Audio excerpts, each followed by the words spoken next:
It's Dr. Murphy with some health news. I think it's good news about addictions, all right?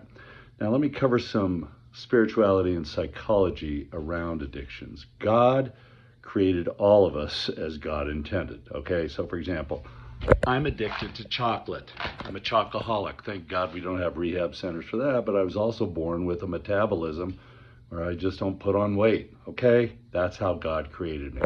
God created many, many, many throughout this planet with all kinds of addictions. So we're going to learn from this article in today's New York Times. There is a lot of wisdom and truth here. There's no right way to overcome addiction. That is true. Basing drug policy on total abstinence can exclude people who need treatment. That is true.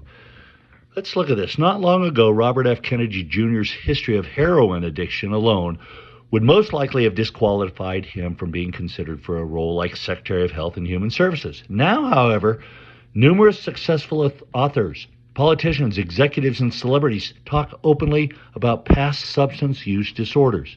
Lived experience even confers additional authority. I agree with that. If substance use no longer interferes with your ability to live a productive and loving life, then recovery has been achieved with or without abstinence. That is so true, people. Now, the 12-step programs have helped with real healing for, well, going back to the 1940s.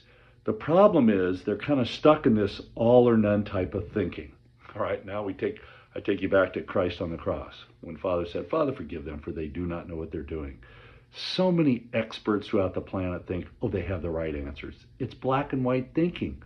Where's the room for nuance? So this is good progress in terms of treatment of addictions, okay?